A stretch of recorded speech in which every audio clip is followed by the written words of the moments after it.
আজ একটা নতুন ব্লগে আমি উৎসব আমার ইউটিউব চ্যানেলে তোমাদের সকলকে স্বাগতম।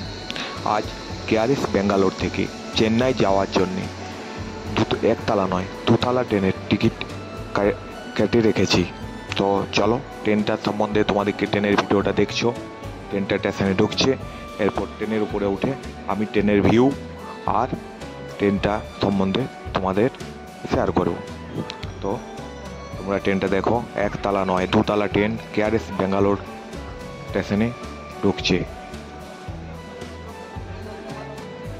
বন্ধুরা, তোমরা ভাবো না এটা ঝড়ের গতিতে যাওয়া ট্রেনটা দুতলা ট্রেন, কারণ পাপড়ি চার্ট শুনেছি, এই ট্রেনের চার্ট বেরায় যে এটা জানতেও নেই। যাও, চার্ট বেরানোর পরে আমার টিকিটটা আবার কনফার্ম হয় নাই, তারপরে একটা চেন্নাই মেল বলে টিকিটের কাটলাম। তা ওইটাই যাচ্ছি। দেখো ট্রেনটা কিন্তু ঝড়ের গতিতে নিয়ে যাচ্ছে, ঘন জঙ্গলের মাঝে ঝড়ের গতিতে আমরা চেন্নাইয়ের দিকে যাচ্ছি। আর কত তাড়াতাড়ি সমুদ্রে নামবো সেটার জন্য অপেক্ষা করছি।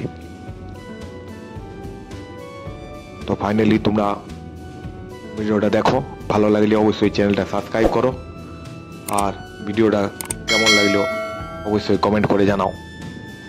তো চলো ফাইনালি চেন্নাইয়ের সমুদ্র যাই, এরপর দেখা হবে।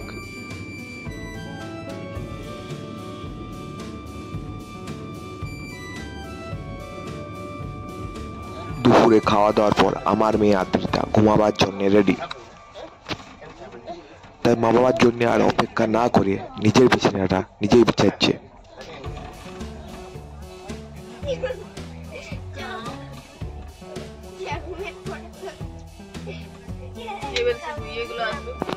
ট্রেনটা ঝকঝক করে ঘোড়ার মতন দৌড়িতে দৌড়িতে যখন যাচ্ছে, তখন দেখলাম কোথার থেকে মনে হয় আগুন কেউ ঘরের ছাদে মকর কুমা জ্বালাইছে।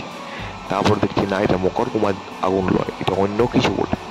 তো দেখো আগুনটা কিসের আগুন সেটা তোমরা কমেন্ট করে জানাবে, আর আমি তোমাদের সাথে মিলছি সমুদ্রে। সমুদ্রটা দেখে ভাবছিলাম এটা মুকুটমণিপুরের ড্যামটা বটে। তারপরে যখন এই জলটা আগের দিকে আসছে আমাদের, তখন বলি না, এটা মুকুটমণিপুর, এটার থেকে যত দূরে থাকা যায় ততই ভালো।